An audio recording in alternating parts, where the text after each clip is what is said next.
kind words and for the even kinder work that you and the Human Rights Campaign Foundation do every day on behalf of the lesbian, gay, bisexual, and transgender young people here and across America.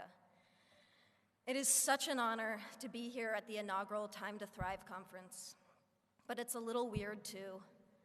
Here I am in this room because of an organization whose work that I deeply, deeply admire. And I'm surrounded by people who make it their life's work to make other people's lives better, profoundly better. Some of you teach young people. Some of you help young people heal and to find their voice. Some of you listen. Some of you take action. Some of you are young people yourselves, in which case it's even weirder for a person like me to be speaking to you. It's weird because here I am, an actress representing, at least in some sense, an industry that places crushing standards on all of us. And not just young people, everyone. Standards of beauty, of a good life, of success. Standards that I hate to admit have affected me. You have ideas planted in your head, thoughts you never had before, that tell you how you have to act, how you have to dress, and who you have to be. And I have been trying to push back, to be authentic, and to follow my heart, but it can be hard. But that's why I'm here, in this room.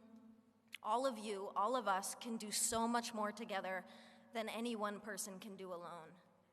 And I hope that that thought bolsters you as much as it does me. I hope that the workshops you go to over the next few days give you strength, because I can only imagine that there are days when you've worked longer hours than your boss realizes or cares about just to help a kid who you know can make it. Days where you feel completely alone, undermined, or hopeless. And I know that there are people in this room who go to school every day and get treated like shit for no reason. Or you go home and you feel like you can't tell your parents the whole truth about yourself. And beyond putting yourself in one box or another, you worry about the future, about college, or work, or even your physical safety. And trying to create that mental picture of your life, of what on earth is going to happen to you, can crush you a little bit every day. And it is toxic and painful and deeply unfair. And sometimes it's the little insignificant stuff that can tear you down. Now, I try not to read gossip as a rule, but the other day, a website ran an article with a picture of me wearing sweatpants on the way to the gym. And the writer asked, "Why does this petite beauty insist upon dressing like a massive man?" "Because I like to be comfortable."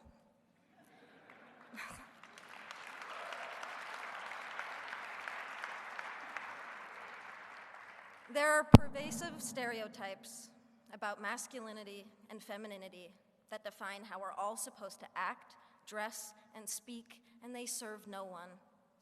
Anyone who defies these so-called norms becomes worthy of comment and scrutiny, and the LGBT community knows this all too well.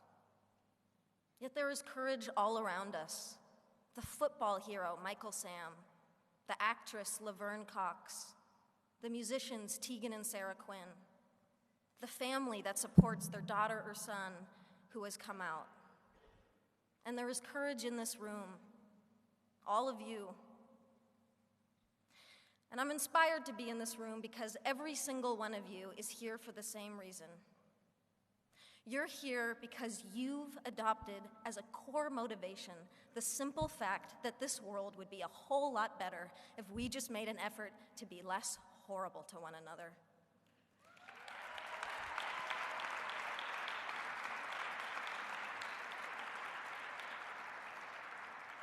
If we took just 5 minutes to recognize each other's beauty instead of attacking each other for our differences, that's not hard.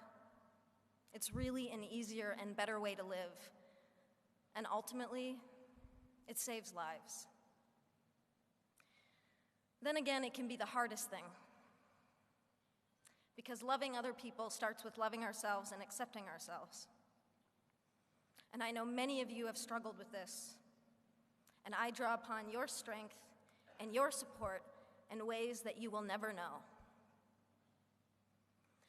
And I am here today because I am gay. And because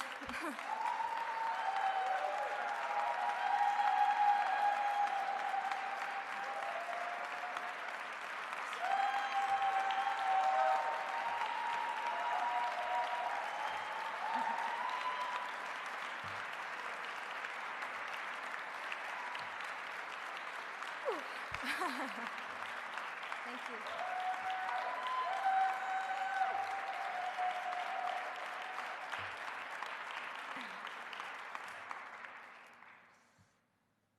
And because maybe I can make a difference to help others have an easier and more hopeful time.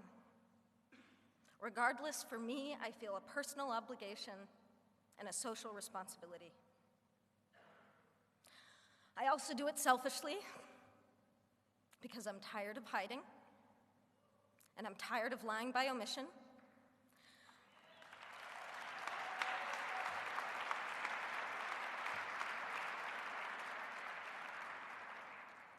I suffered for years because I was scared to be out. My spirit suffered, my mental health suffered, and my relationship suffered. And I'm standing here today with all of you on the other side of that pain. And I am young, yes. But what I have learned is that love, the beauty of it, the joy of it, and yes, even the pain of it, is the most incredible gift to give and to receive as a human being. And we deserve to experience love fully, equally, without shame and without compromise. There are too many kids out there suffering from bullying, rejection, or simply being mistreated because of who they are.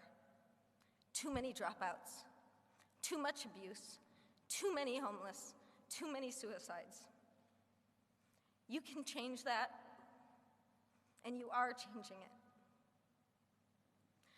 But you never needed me to tell you that. And that's why this was a little bit weird.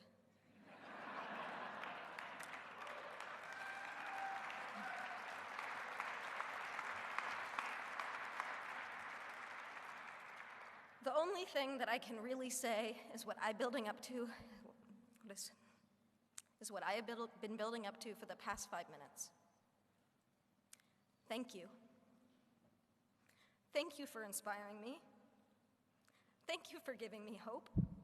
And please keep changing the world for people like me. Happy Valentine's Day. I love you.